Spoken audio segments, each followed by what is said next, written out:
said, hey baby, meet me, I'm a tough guy. I got the gig simply because my best friend at the time I went to school with, Big Charlie, who was a Thin Lizzy roadie. I was a terrible little toe rag. I really was. 17 and Glaswegian and a bit, you know. Plus the fact I knew all the materials, so Phil wanted to go out as a three-piece, same as he did with Eric. I can't quite remember whether I said no or Brian Downey said no, or it might be me and Brian ganging up. But we wanted a rhythm player in. And then we started looking and we found Scott. So that's how it kind of went.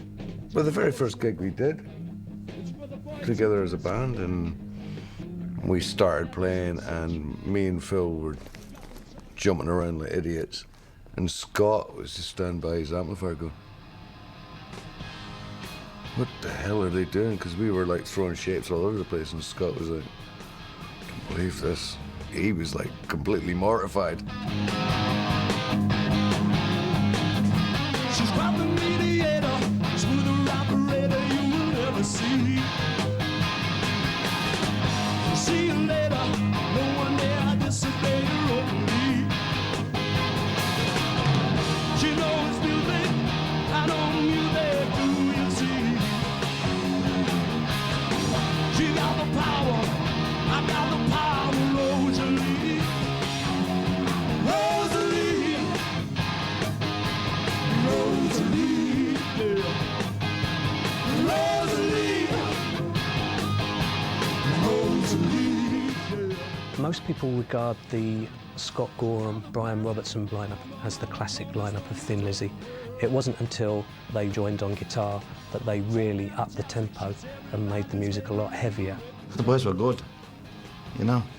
It would be nice to see a rock and roll band that can live up to Thin Lizzy. Phil basically was what made Thin Lizzy special. There was a floating personnel that used to go in and out of the band, but at the core of it, Phil was what made it unique. Thin Lizzy's next albums, Nightlife and Fighting, were not well received, and sales fell short of the band's expectations. Nightlife was kind of disjointed in a lot of ways because we were trying to find our way. Fighting was probably a transition period at that time. The record company felt that they didn't have a visual image of the band itself, and they wanted a photograph, and they got this dreadful fucking picture of, I think Brian Robertson's carrying an iron bar, you know what I mean? And I just remember looking at it thinking, that's everything Philip or I would never want Thin Lizzy to be, a tug band. They eventually triumphed with the 1976 release of Jailbreak, one of the finest hard rock records ever. Jailbreak obviously was the seminal album, if you like. Jailbreak came next, and that was sensational. At that stage, Philip was getting a lot of power with her, a lot of clout and a lot of power with the record company. And it wasn't really until they got to Jailbreak that they really became the tour de force that we now know them as. It was a defining moment for the band. The album was crammed with top-draw rock anthems, Jailbreak, Emerald, and The Boys Are Back in Town, an homage to male bonding which became Lizzy's signature tune. You just got back today, and while that boy sending it away, haven't changed that much to say. Man, I still think them cats are crazy. They were asking if you were around, how you was, where you could be found. Told them that you make living downtown, driving all the old men crazy. The boys are back in town, boys are back in town, boys are back in town.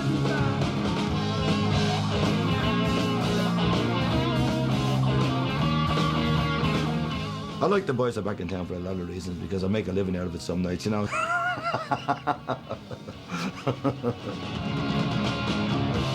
You know, The Boys Are Back in Town, which I call my theme tune. Over the years when I've been ill, I've gone through a bad time. I said to my girlfriend recently when someone broke my jaw recently in a fight, and when it started getting better, I just said to her, The Boys Are Back in Town.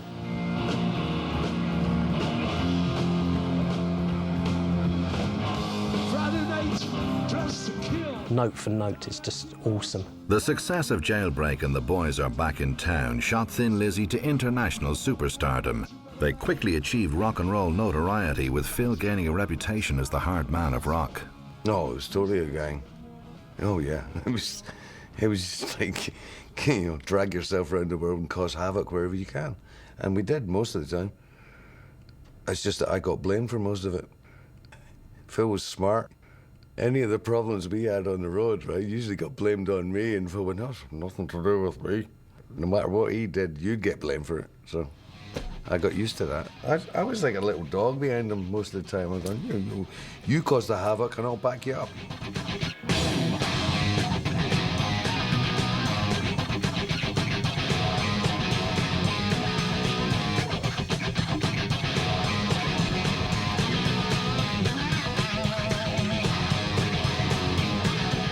Behind Phil's macho posturing, there lay a deeply sensitive, even spiritual person absorbed by Celtic mythology and Irish history.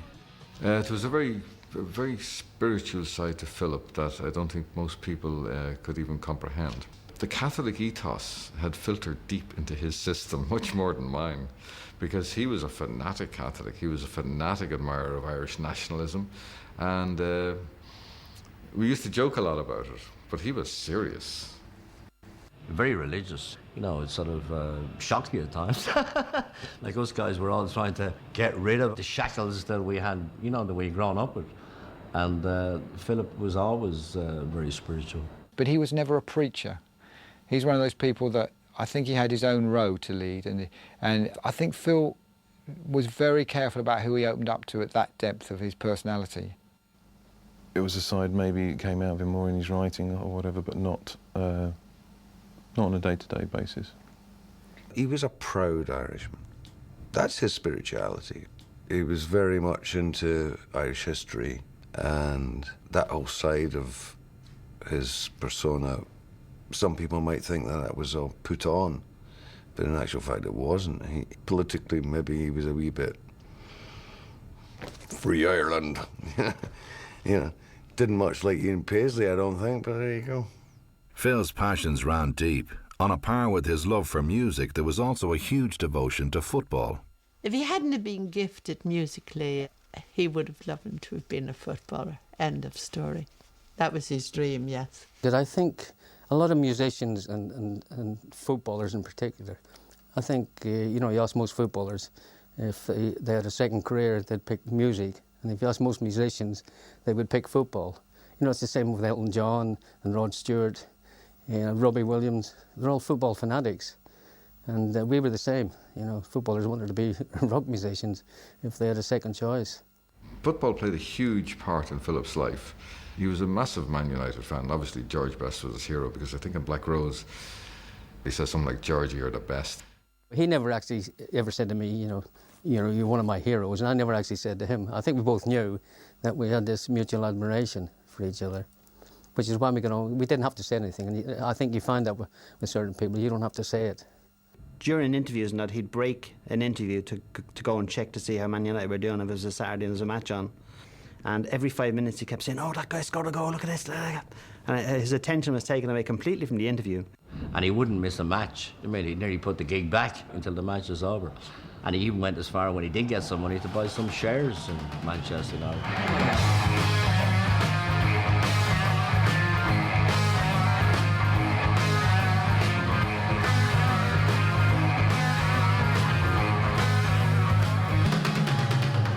The 1978 release of Live and Dangerous secured Thin Lizzy's status as rock icons. It became the biggest selling Lizzy album of all time, shifting over 500,000 copies in the UK alone.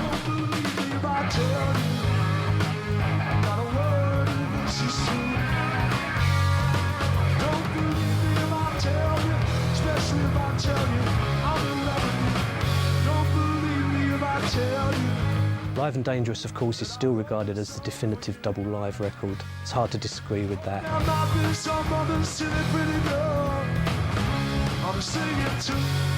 Don't believe a word. Words tell lies. And lies, they're no comfort if you've tears in your eyes. There's a Live and Dangerous album which has been voted greatest live album of all time, which it probably is. Especially if I tell you I'm in love with you. Don't believe a word. Hey, when Live and Dangerous was made, just after it became a hit, Phil came back to do a gig at the Bag It In Dublin, and everybody wanted to get in, and everybody wanted an interview. And after the gig, he had said nobody into the dressing room, and I sneaked in with my tape recorder. And he looked at me and he kicked the tape recorder up in the air and he said, "My life's not one long bleeding interview, you know?" But we had a great laugh about it afterwards.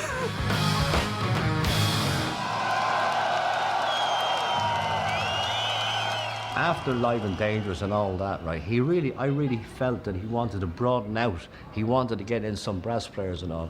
But there was always this thing about the management and money and a tour of America or a tour of Japan. They wanted them to get out there and play that Live and Dangerous set until they died. When a band goes out to LA or America, period, okay, you've toured Britain, you've toured Ireland, you've toured Europe, but the big one is America. And it's not just for the money. It's a whole culture thing, isn't it? Rock and roll America. And yeah, he wanted to be there, do that. But I still think that he thought he could influence them. He wasn't going out there for them to influence him. He wanted them. And I was right behind him. I went, yeah. During 1978, Phil also began a brief musical flirtation with punk. He always had his finger on the pulse. He was smart enough to hook up with the Sex Pistols, do the Greedy Bastards stuff, which was amazing. I loved it. The Greedies were a project that basically came together after Phil had been guesting on a solo record by Johnny Thunders, formerly of the New York Dolls. Steve Jones and Paul Cook were both on that record, and they decided it would be just fun to do some recreational activities. And they put together the band, threw together the band might be a better term, played a couple of shows, made a Christmas single, made a wodge of cash, and the Greedies were born. The Greedy Bastards were just a blast. It was money in their pocket without the management knowing it. And, you know, like the punk thing, like that was the start of the rot, you know, for rock and roll. 1980, Thin Lizzy were bona fide rock stars. It was also a year of major change for Phil. His first solo album, Solo in Soho, was released, and he married Caroline Crowther, the mother of his two daughters. Phil met Caroline, which she was the daughter of Leslie Crowther, a very famous television presenter. When Phil got married, we all got invited, so he invited all his side, which were just lunatics, rock and roll people. You know, the leather-clad lot, roadies, press, the management, everyone, all of us. And then, obviously, Leslie Crowther would invite his people, which was like all the showbiz people, the more straighter people, the variety of television. And so on one side of the room, it was hysterical. One side of the room was all these people getting hammered, like all the rock people, and then the other side of people was all the other people that were getting hammered, but in a much more refined, sort of English way. And so we're all sitting there, and then there was all the speeches and everything, and then Leslie Crowther got up, and he was brilliant. He, you know, made this speech about Phil, you know, how he'd been introduced to him and how Caroline and him had fallen in love, and he said, and Leslie liked to drink and everything, and so he got up and he said, well, you know, I met Phil, and he was a very nice young man, and he did the traditional thing. He said to me, I would like your daughter's hand in marriage. And I turned to him and said, well, you've had everything else, you might as well have that. And the whole of the rock side, or the whole of the music business side just fell about. And all the other side, it was like really quiet, and they all just looked around. It was just brilliant. And Phil was